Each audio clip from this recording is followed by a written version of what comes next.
Hidup kita yang benar harus mengucap syukur dalam Kristus berdamai.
damai dan pengampunan Tuhan untuk kita semua. Salam damai.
Istirahat bagi badan yang letih.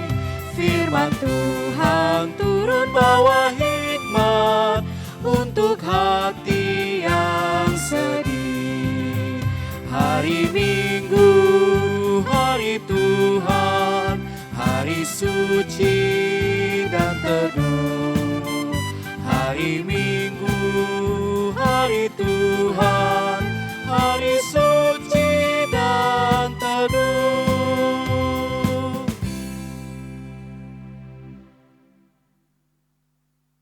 Pertolongan kita dalam ibadah hari ini adalah di dalam nama Tuhan yang menjadikan langit dan bumi. Jikalau bukan Tuhan yang membangun rumah, maka sia-sialah usaha orang yang membangunnya.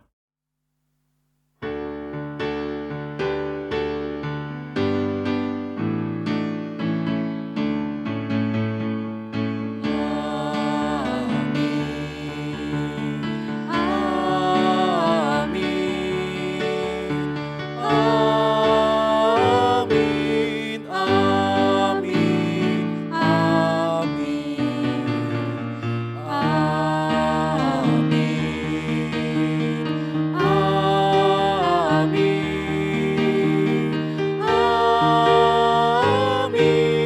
amin, amin, amin,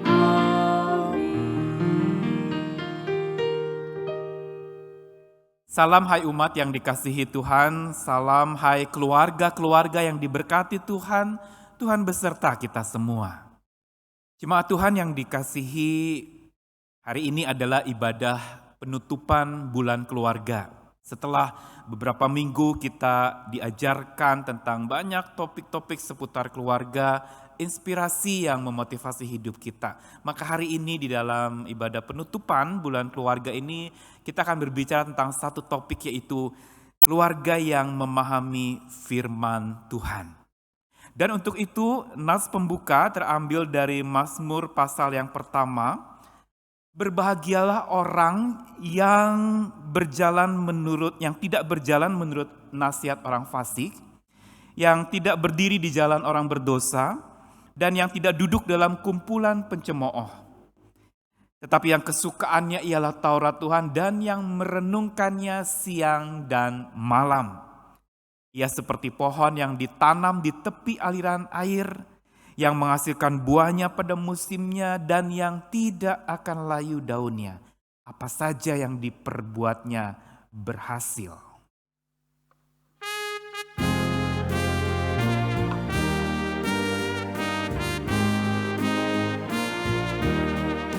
Siapa yang berpegang pada sabda Tuhan dan setia mematuhinya, hidupnya mulia dalam cahaya bagai bersekutu dengan Tuhannya.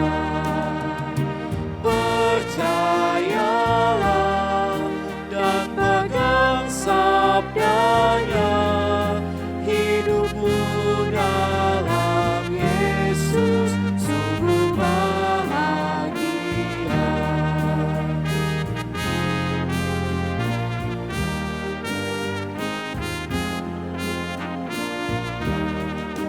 Oh betapa senang hidup dalam terang, beserta Tuhan di jalannya. Jika mau mendengar serta patuh benar dan tetap berpegang padanya. Percayalah dan pegang sabdanya, hidupmu dalam Yesus sungguh bahagia.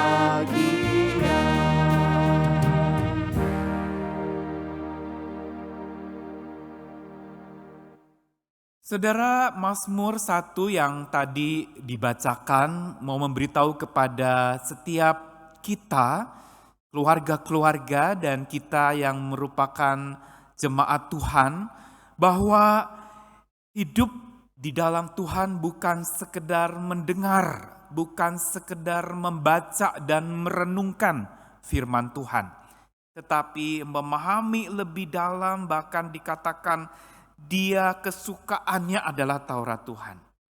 Hanya seringkali justru kesukaan kita sudah beralih dari firman Tuhan, justru sudah berpaling kepada kesukaan-kesukaan dunia yang sementara, yang bisa binasa dan yang menyesatkan. Karena itu, mari kita bersama datang kepada Tuhan di dalam doa kita mau mengaku akan segala penyimpangan-penyimpangan kita di hadapan Tuhan. Mari datang kepada Tuhan.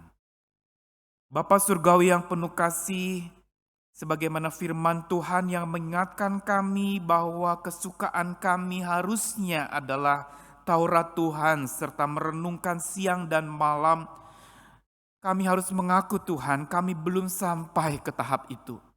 Kami seringkali justru kesukaan hati kami bukan Taurat Tuhan, tetapi keinginan daging kami. Kesukaan kami adalah justru hal-hal yang kami pikir itu menyenangkan kami walaupun hanya sementara. Tapi kami lupa mencari kesukaan hati Tuhan, yaitu Engkau bersuka ketika kami melakukan, memahami firman Tuhan, dan bahkan memberlakukan itu dalam hubungan kami, dalam hidup kami sehari-hari. Hari ini Tuhan kami mengaku salah dan berserah kepada Tuhan. Mengaku segala pelanggaran kami. Ubahkanlah kami ya Tuhan, biar kesukaan kami sungguh tertuju kepada Taurat Tuhan. Dan kami boleh hidup di dalamnya, memahami dan mengalami Tuhan lewat firman yang ajaib itu dan lewat pergumulan hidup kami sehari-hari. Biar hari ini kami boleh makin dikuatkan lagi bahwa dimulai dari diri kami sendirilah maka perubahan itu terjadi. Dan dimulai dari diri kami yang mengaku di hadapan Tuhan, maka perubahan hidup kami yang nantinya akan mengubah keluarga kami, bahkan mengubah lingkungan yang lebih luas lagi dari hidup kami, terjadi oleh karena kuasa Roh-Mu yang kudus. Terima kasih Tuhan, kami naikkan doa pengakuan dosa kami ini di dalam nama Tuhan kami, Yesus Kristus. Amin.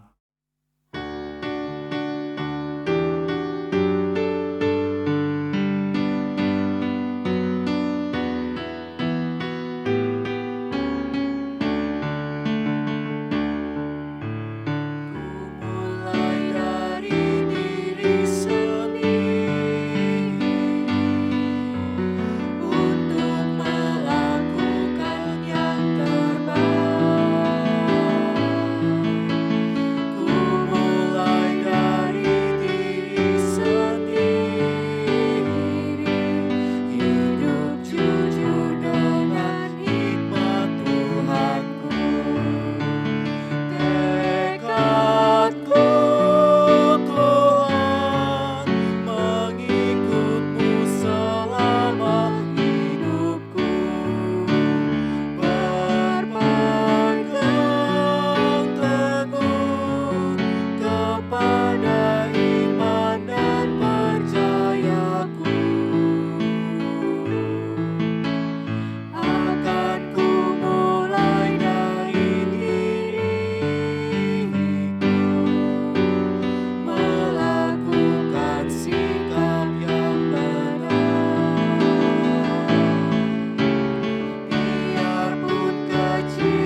Mari sambil berdiri kita akan bersama-sama menerima berita anugerah sebagai sebuah tindak lanjut dari kasih Tuhan. Setelah kita mengaku dosa, maka Tuhan melimpahkan kembali anugerah.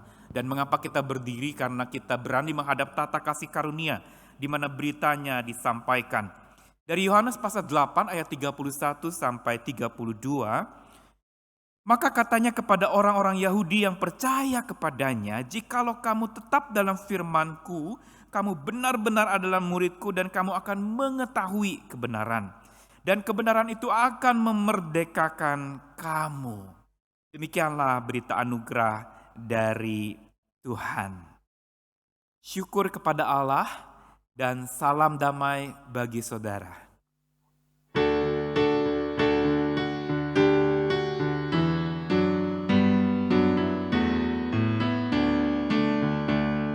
Shalom, shalom, damai Allah turun ke atasku sekarang.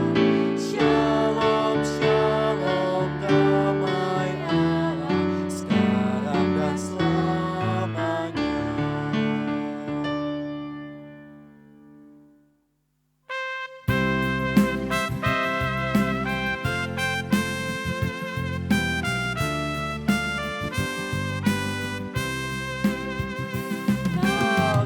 Kita menyerahkan kepada musuhnya pelita yang bersinar di dalam dunia.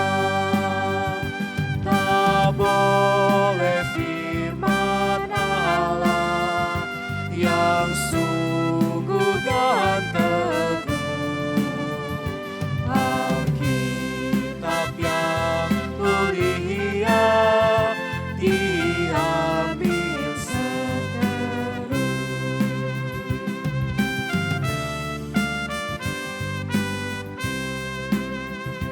Di hati kami Tuhan, Kau tulis sabda-Mu, supaya kami juga setia dan teguh.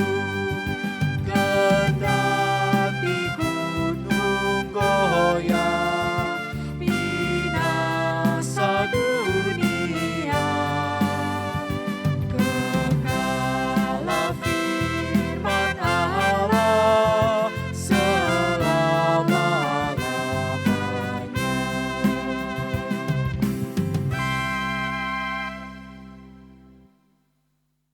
Saudara, kalau Tuhan yang sudah beranugerah buat kita itu membuat kita bisa terus bertumbuh sampai hari ini, bertahan sampai hari ini, itu adalah karena pertolongan Tuhan. Dan sebagaimana yang kita katakan tadi dalam pujian bahwa di hati kami Tuhan, kami terima sabda-Mu, maka inilah sebenarnya tujuan Tuhan bersabda. Bukan sekedar masuk telinga menjadi konsep di pikiran kita, tapi membuat itu tersimpan di hati kita dan menggerakkan tangan kita untuk melakukan. Hari ini sabda Tuhan akan membawa kita kepada sebuah pemahaman tentang hal ini. Mari kita berdoa menyiapkan hati untuk mendengarkan firman Tuhan. Bapa Surgawi, Engkau adalah Tuhan yang sangat memahami hati kami. Dan Engkau juga yang tahu kekosongan hati kami. Sehingga firman Tuhanlah satu-satunya yang dapat mengisi kekosongan hati kami itu. Sabda Tuhan itulah yang harusnya menjadi agenda hidup kami, karena kami mengikuti agenda Tuhan yang tercantum di dalam sabda-Mu. Dan ajarilah kami hari ini lewat penuturan firman Tuhan, agar kami boleh termotivasi untuk hidup senantiasa memahami firman, mengalami Tuhan dalam hidup kami, terkhusus di keluarga kami, atau dalam lingkup-lingkup lainnya yang lebih luas dari keluarga kami, di mana Tuhan tempatkan kami. Hari ini biar Roh-Mu yang kudus memandu dan menuntun kami, membawa kepada pemahaman dan pengertian yang dalam tentang firman Tuhan. Dalam nama Tuhan kami Yesus Kristus sabda hidup itu kami menyerahkan waktu ini. Amin. Saudara, bacaan firman Tuhan hari ini dari Matius 22 ayat 34 sampai 46. Matius 22 ayat 34 sampai 46. Mari kita bersama-sama melihat ke Alkitab kita supaya bisa menyimak bersama-sama bagian firman Tuhan ini. Hukum yang terutama. Ketika orang-orang Farisi mendengar bahwa Yesus telah membuat orang-orang Saduki itu bungkam, berkumpulah mereka, dan seorang dari mereka, seorang ahli Taurat, bertanya untuk mencobai dia. Guru, hukum manakah yang terutama dalam hukum Taurat? Jawab Yesus kepadanya, kasihilah Tuhan Allahmu dengan segenap hatimu, dan dengan segenap jiwamu, dan dengan segenap akal budimu. Inilah hukum yang terutama dan yang pertama. Dan hukum yang kedua yang sama dengan itu ialah, kasihilah sesamamu manusia seperti dirimu sendiri.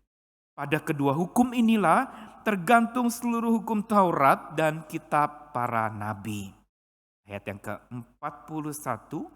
Ketika orang-orang Farisi sedang berkumpul, Yesus bertanya kepada mereka, katanya, apakah pendapatmu tentang Mesias? Anak siapakah dia? Kata mereka kepadanya, anak Daud.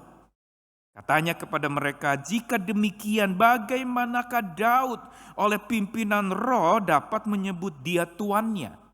Ketika dia berkata, Tuhan telah berfirman kepada Tuanku, duduklah di sebelah kananku sampai musuh-musuhmu kutaruh di bawah kakimu. Jadi, jika Daud menyebut dia tuannya, bagaimana mungkin ia anaknya pula? Tidak ada seorang pun yang dapat menjawabnya. Dan sejak hari itu tidak ada seorang pun juga yang berani menanyakan sesuatu kepadanya. Demikianlah pembacaan firman Tuhan yang akan kita renungkan bersama, dan yang berbahagia adalah mereka yang bukan saja membaca, merenungkan, dan mendengar sabda Tuhan, tapi hidup melakukannya sepanjang waktu yang Tuhan sediakan baginya. Haleluya.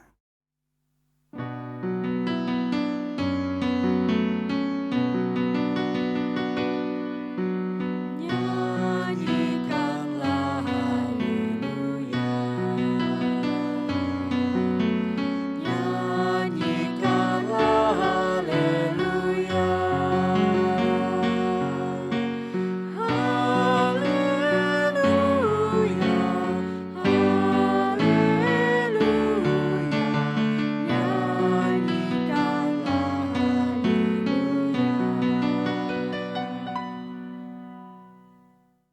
Saudara-saudara yang dikasihi Tuhan Yesus Kristus, ada sebuah kisah yang lalu kemudian difilmkan oleh seorang sutradara terkenal, yaitu Bapak Mel Gibson. Filmnya berjudul Hacksaw Ridge. Dan ini mengisahkan tentang seorang tokoh utama di dalam kisah nyata itu yang difilmkan, yaitu seorang anak muda bernama Desmond Doss. Dia adalah seorang tentara medis Amerika Serikat selama Perang Dunia Kedua. Saudara, Desmond Doss adalah seorang yang mengikuti sekolah atau akademi ketentaraan, dan ketika dia masuk dalam sekolah tentara itu ada satu yang paling dia gumuli dan paling dia sulit untuk bisa atasi. Yaitu apa? Dia punya satu keyakinan kepada satu firman Tuhan, kepada pemahaman imannya bahwa seorang percaya itu tidak boleh berperang, tidak boleh angkat senjata. Tentu saja ini dengan alasan teologis yang cukup kuat, dengan kepercayaan yang dia pegang.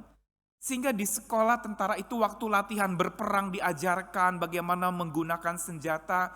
Ini dia mengakui dan dia mengatakan bahwa saya menurut keyakinan saya tidak boleh lakukan ini. Dan tentu saja akademi tempat di mana dia belajar mempertanyakan, kalau gitu ngapain kamu sekolah tentara? kalau bukan untuk berperang. Lalu dia mengatakan dengan lantang, saya yakin sebagai tentara saya bisa melakukan tugas saya walaupun saya tidak memegang senjata dan berperang melawan musuh. Wow, saudara, pergumulan Desmond Doss di dalam mempertahankan keyakinannya ini sungguh perjuangan yang tidak mudah.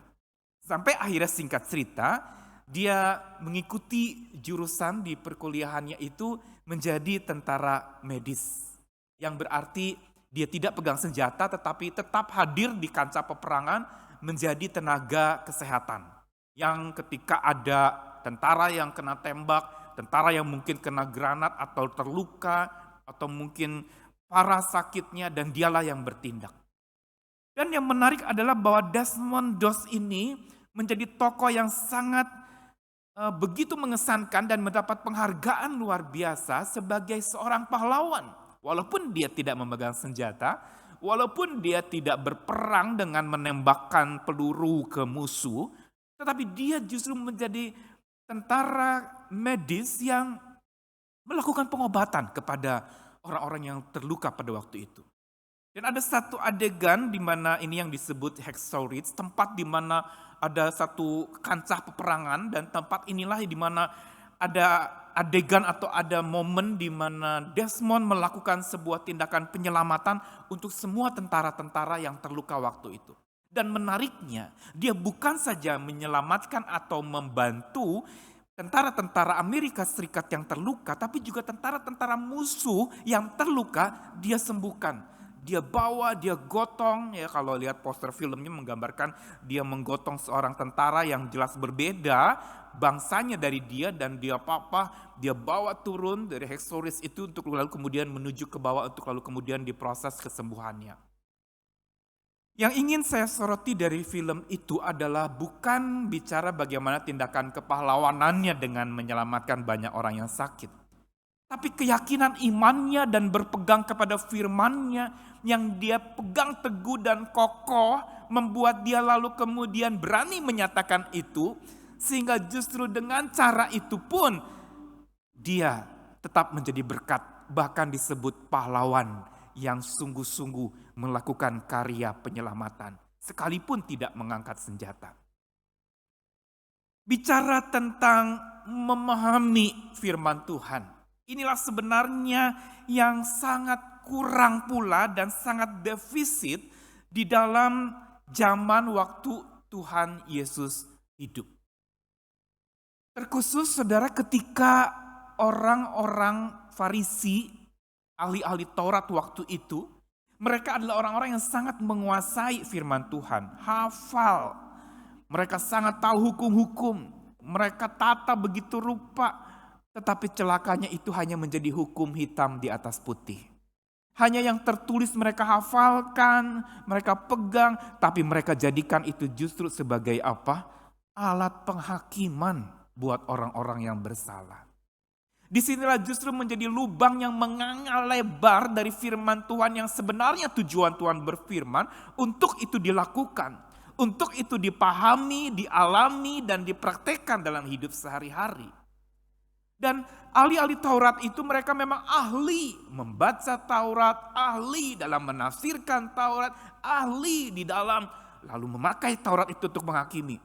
Tapi mereka sama sekali tidak ahli di dalam memahami secara mendalam, bahkan mengalami firman Tuhan itu dalam hidup sehari-hari. Sehingga seolah ada missing link.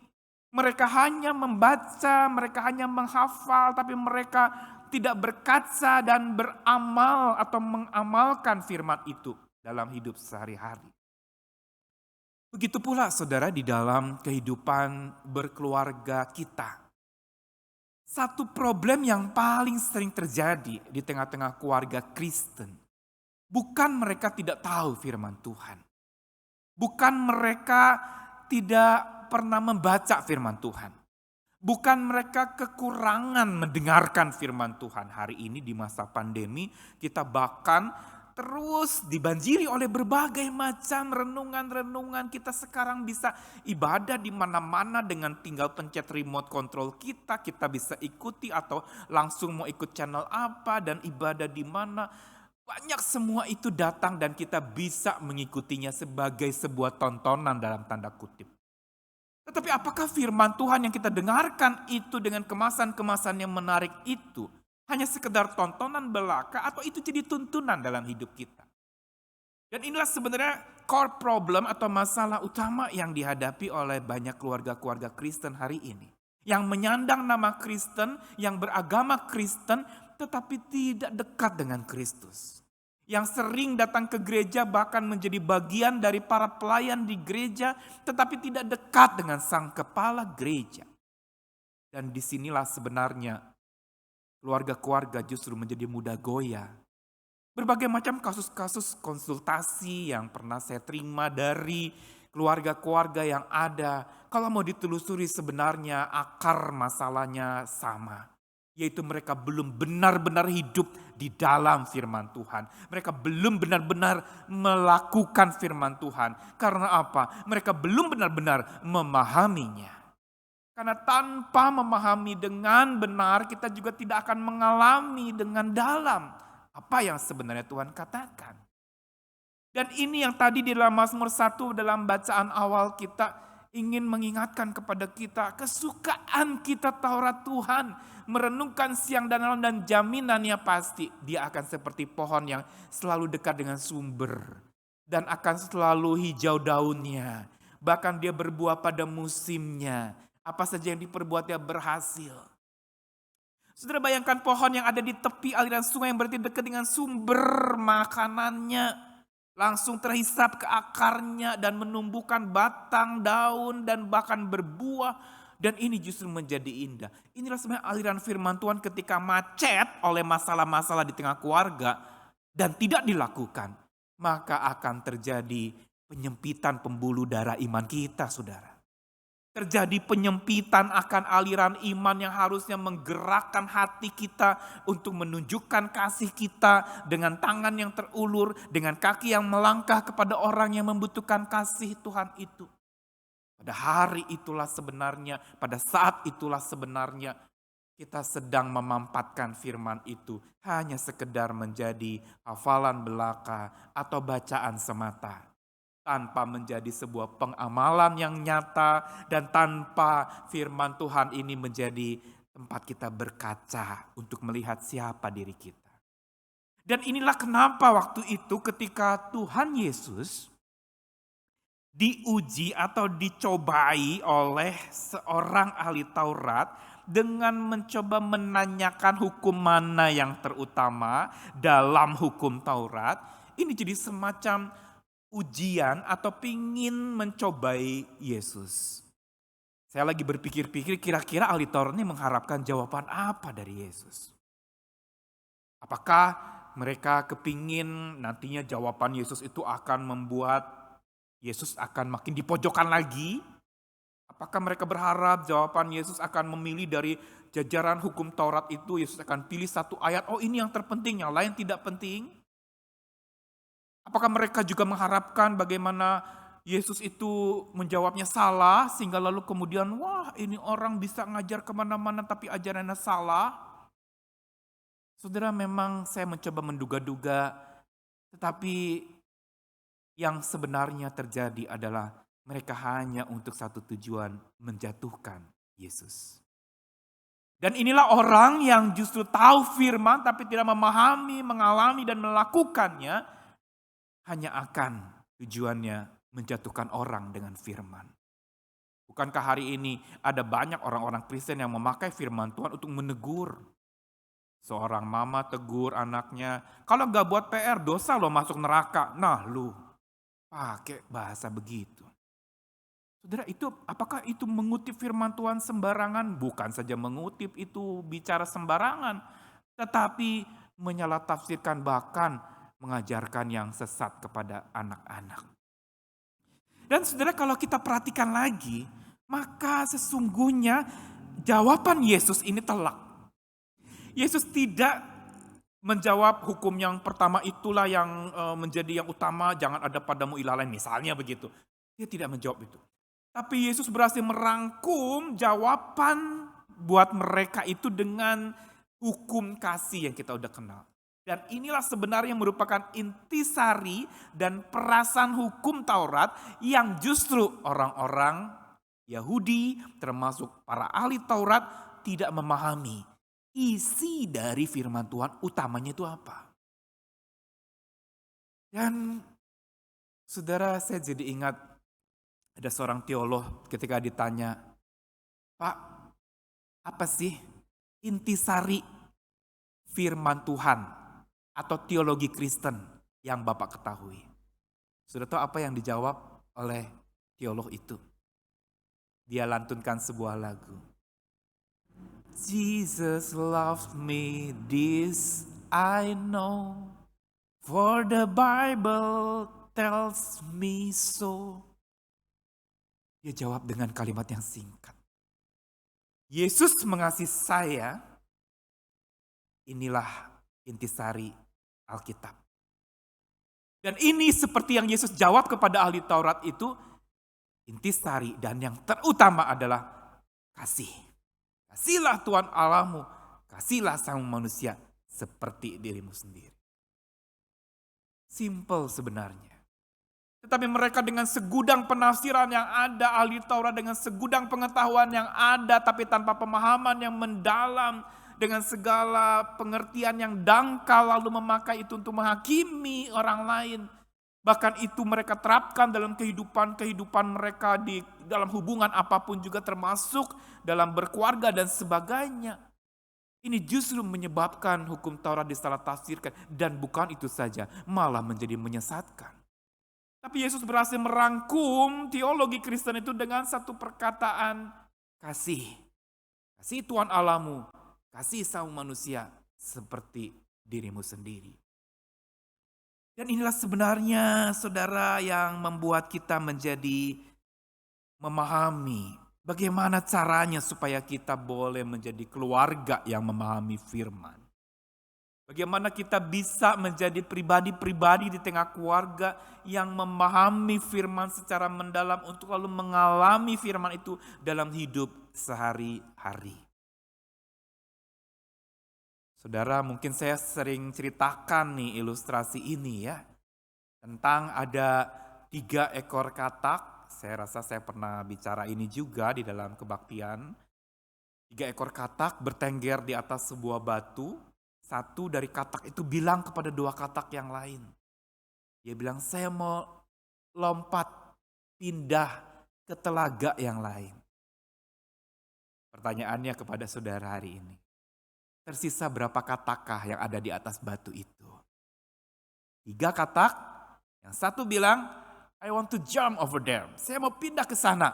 Saya nggak mau di sini lagi. Nah, sekarang pertanyaannya, tersisa berapa katakkah yang ada di batu itu?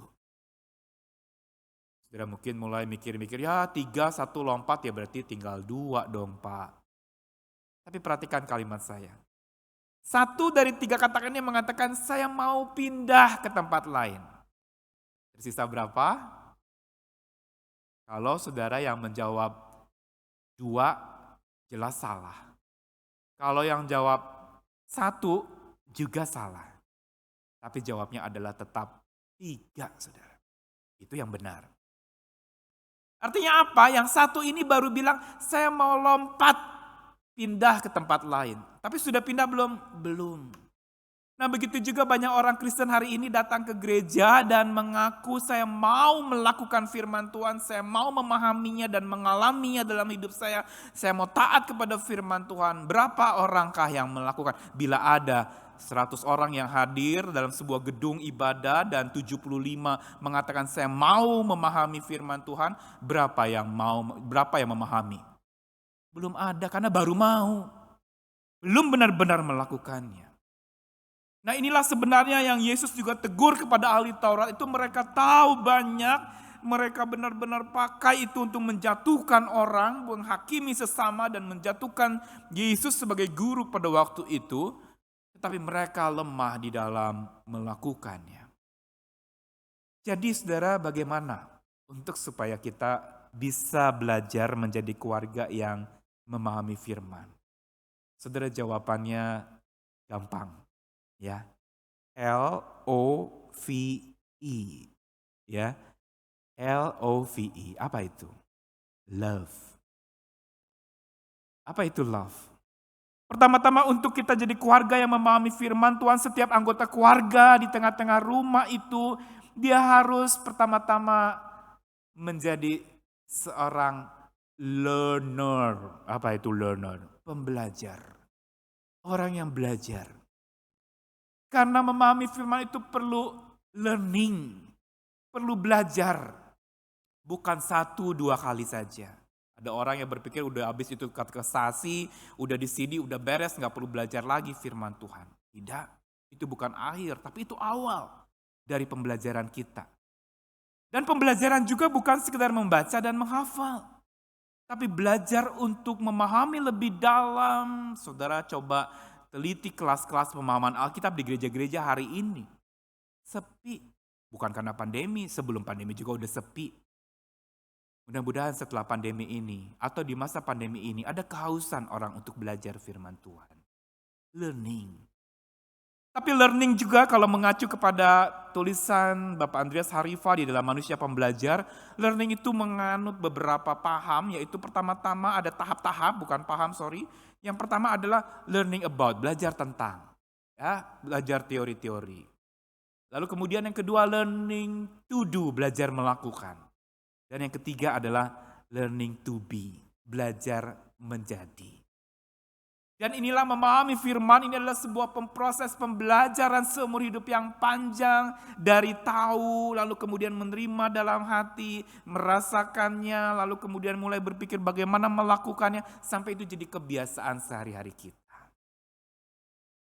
Lalu yang kedua, untuk supaya kita bisa menjadi pribadi yang memahami firman Tuhan, sehingga keluarga kita juga menjadi keluarga yang memahami firman Tuhan dalam hidup mereka. Yang kedua adalah obey, taat, melakukan. Yesus dengan tegas di dalam Matius dikatakan orang yang melakukan firman Tuhan bukan saja mendengarkannya, maka dia seperti rumah yang dibangun di atas batu yang kokoh. Tapi kalau dia hanya membaca dan merenungkan saja tanpa melakukannya, maka dia seperti rumah di atas pasir yang mudah roboh. Begitu juga hari ini kalau kita mengalami kerobohan, mengalami konflik di keluarga, pulanglah kepada firman Tuhan. Kembalilah kepada firman Tuhan dan taatilah. Bukan sekedar baca, ada family altar mungkin, mimbar keluarga, baca Alkitab bersama di keluarga, tapi belajar melakukannya. Inilah arti memahami firman Tuhan. Memahami, menyelami itu bukan sekedar knowing, tahu, tapi understanding, mengetahui secara mendalam, seksama dan mengerti sampai dia berjuang untuk melakukan. Obey. Ada ketaatan. Tuhan mengatakan jika engkau mengasihi aku, engkau akan melakukan apa yang kuperintahkan. Dan inilah sebenarnya apa yang Tuhan minta dari kita. Yaitu patuh, taat. Patuh membuat hidup menjadi utuh. Kalau semua anggota keluarga patuh kepada firman Tuhan, maka keluarga itu akan menjadi utuh di dalam Tuhan. Dan Tuhan akan membuat mereka utuh ketika ada lubang-lubang cacat yang merusak keluarga ini. Tuhan akan menyempurnakannya. Kenapa? Karena ada ketaatan yang memimpin di tengah-tengah keluarga itu. Bukan sekedar hafal ayat, tapi amalkan ayat itu. Bukan sekedar baca ayat, tetapi berkaca pada ayat itu. Untuk supaya kita bisa terus bertumbuh dalam firman. Dan yang ketiga, love itu kita bicara soal V. Apa ini V? Bicara soal memahami firman Tuhan. Kita sedang ada di sebuah jalan victorious. Jalan yang berkemenangan. Kenapa saya katakan demikian? Karena memahami firman itu sambil berjuang melakukannya untuk supaya makin kita mengalaminya, maka kita perlu perjuangan. Ada saat-saat di mana kita goyah.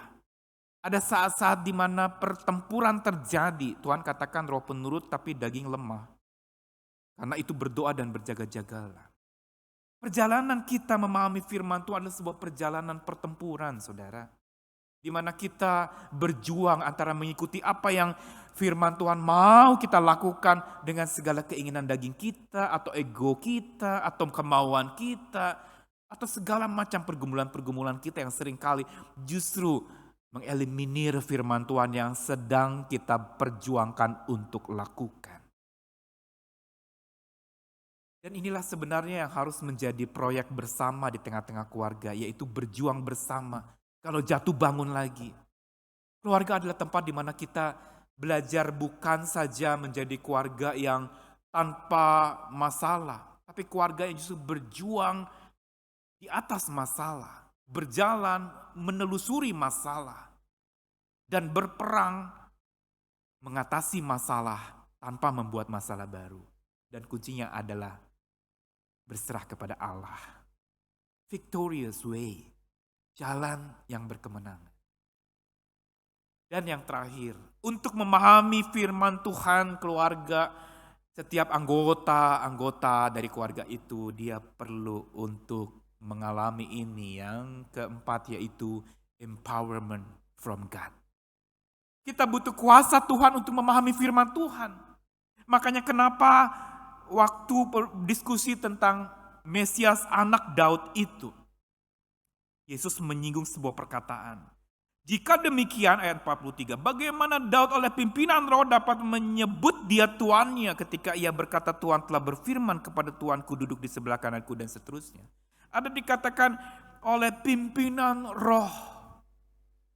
Bicara oleh pimpinan roh ini berarti oleh kuasa roh. Dan inilah sebenarnya yang membuat kita bisa merdeka, yaitu firman Tuhan yang kita pahami dan alami.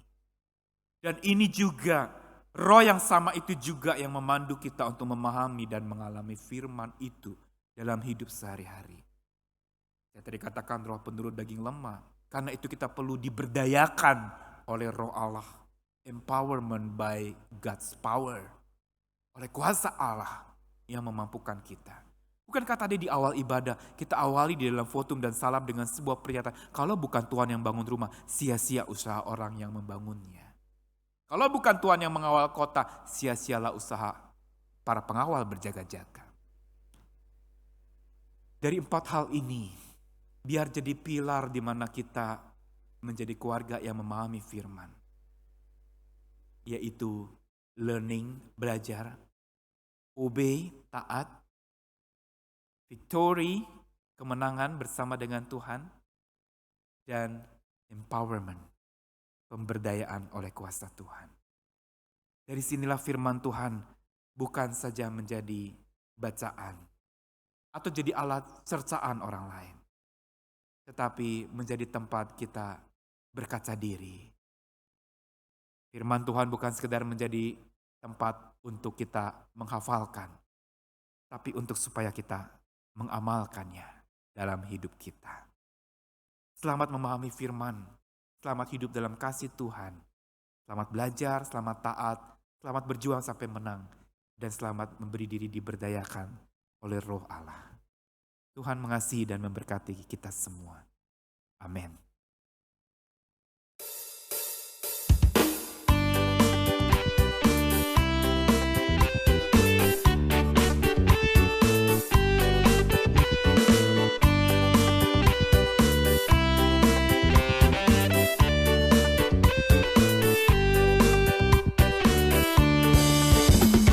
Jalan serta Yesus, jalan sertanya setiap hari.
Marilah kita bersama dengan umat Allah di masa lalu, masa kini, dan masa depan, mengingat pengakuan pada baptisan kita menurut pengakuan iman rasuli.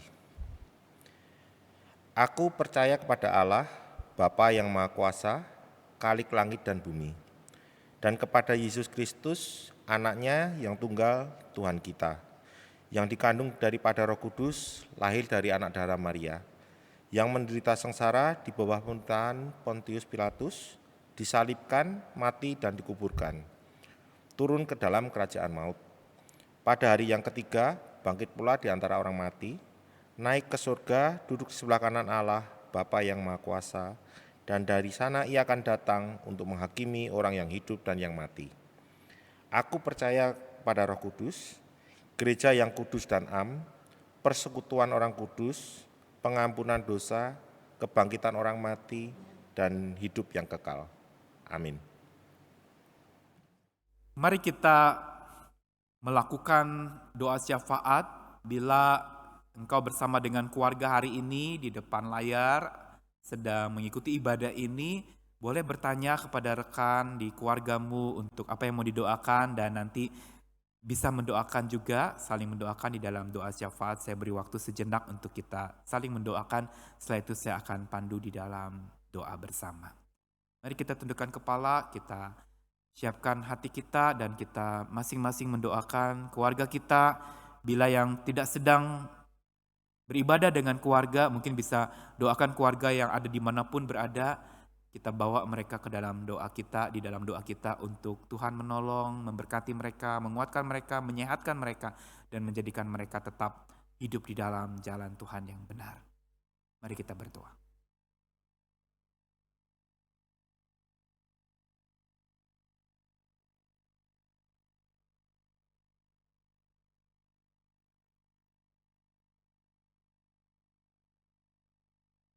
Ya Tuhan, terima kasih. Kalau gagasan berkeluarga itu adalah gagasan ilahi yang Engkau sudah nyatakan di dalam firman Tuhan. Itu digagas berdasarkan kasih Tuhan. Mengasihi Tuhan, mengasihi sesama, dan mengasihi diri kami sendiri dengan cara yang benar. Hari ini kami bersama-sama berdoa Tuhan. Biar kiranya kasih Tuhan tercurah buat keluarga-keluarga jemaat-Mu di tempat ini. Dalam segala pergumulan yang dihadapi, Tuhan sertai. Tuhan bimbing, Tuhan kuatkan.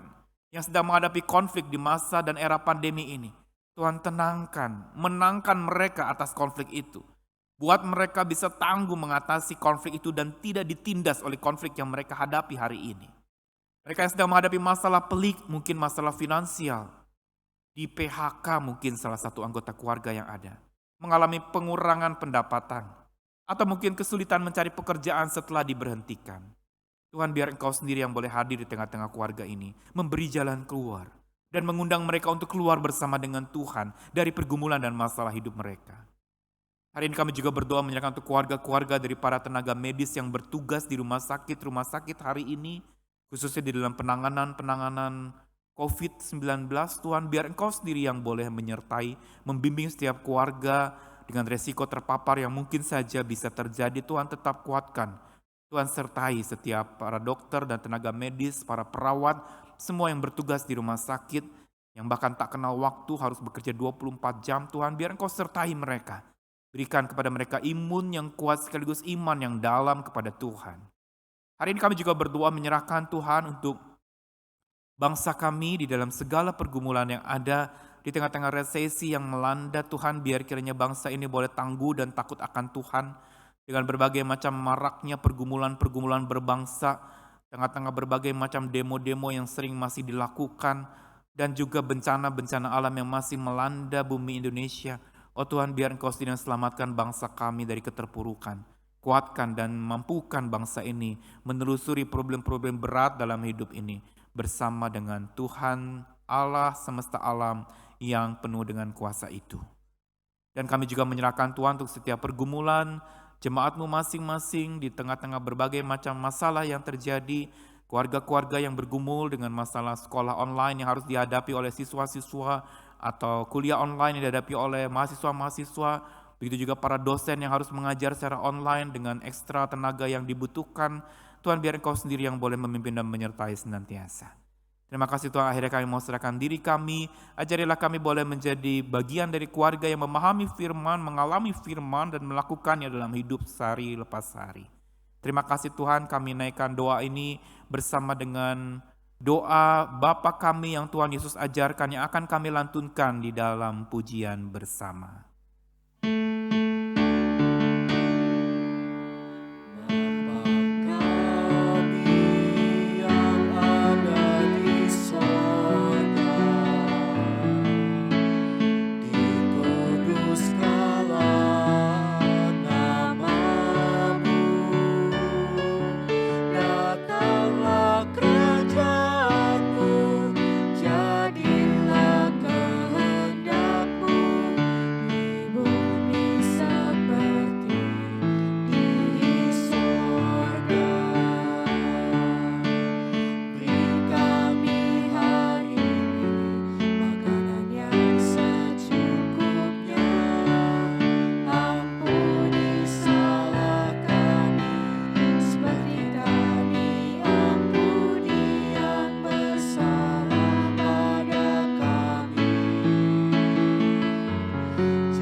Kini tiba saatnya kita untuk memberikan persembahan ucapan syukur kita.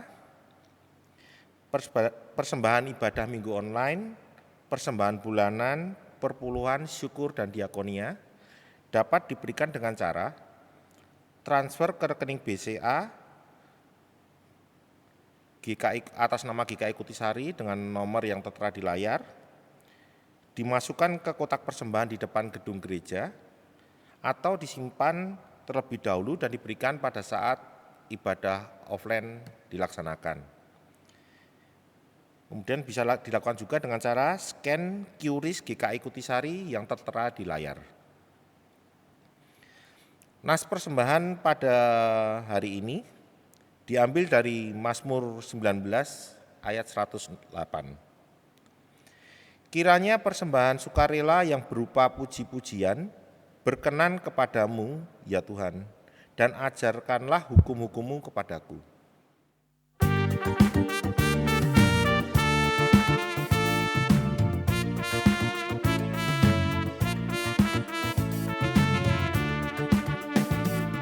Angkatlah hatimu pada Tuhan, bunyikan kecapi dan menari. Jangan lupa bawa persembahan. Mari kawan, ajak teman bersama menyembah. Sorak-sorak sorak haleluya. Mari, mari, mari nyanyilah. Pujilah Tuhan yang Maha Kudus. Mari kawan, ajak teman bernyanyilah terus.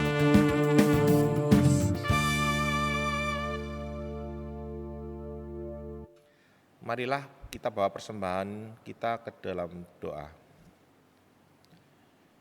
Ya Tuhan, terima kasih ya Tuhan atas penyertaan-Mu hari lepas hari hingga hari ini. Ya Tuhan, kami percaya ya Tuhan, di mana di kondisi kami yang saat ini banyak kesulitan-kesulitan, banyak halangan-halangan,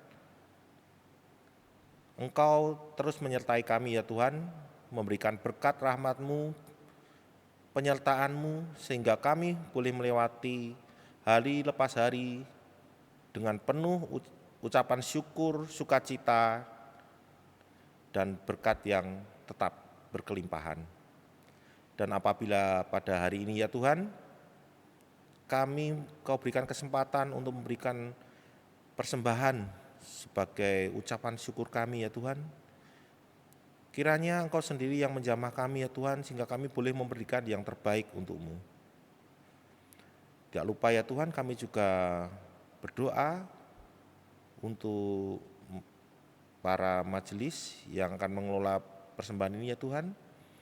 Kiranya Engkau memberikan hikmat dan kebijaksanaan ya Tuhan dalam pengelolaannya, sehingga persembahan ini ya Tuhan boleh dikelola hanya dan terutama untuk kemuliaan nama-Mu saja. Dalam nama Tuhan Yesus kami berdoa. Amin.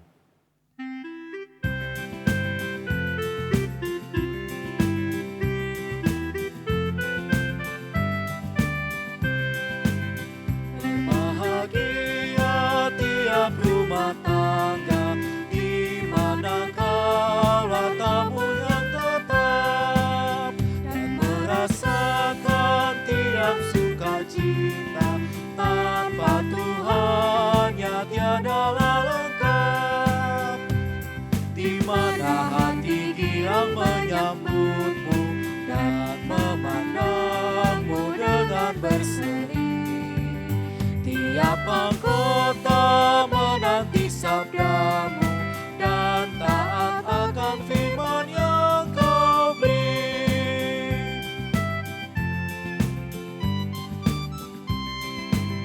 Berbahagia rumah yang sepakat, hidup sehati dalam kasih-Mu, serta tekun mencari hingga dapat damai kekal di dalam sinar-Mu, di mana suka duka akan dibagi, ikatan kasih semakin teguh.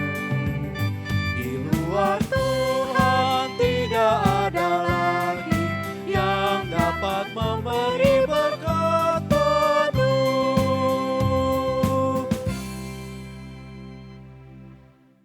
Saudara, sambil kita berdiri dan tegak di hadapan Tuhan, seperti juga iman kita tegak setelah mendengar firman Tuhan, mari arahkanlah hatimu kepada Tuhan dan pergilah menjalani kehidupan di dalam damai sejahtera yang sesuai dengan firman Tuhan. Dan biarlah kita boleh menjadi penyalur-penyalur berkat Tuhan, karena Dia bukan saja memberikan berkat kepada kita, tapi mengundang kita juga untuk menjadi berkat bagi sesama kita. Dan saat ini terimalah berkat yang daripada Tuhan.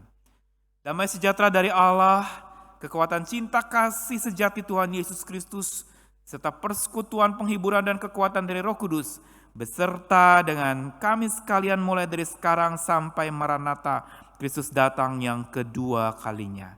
Amin.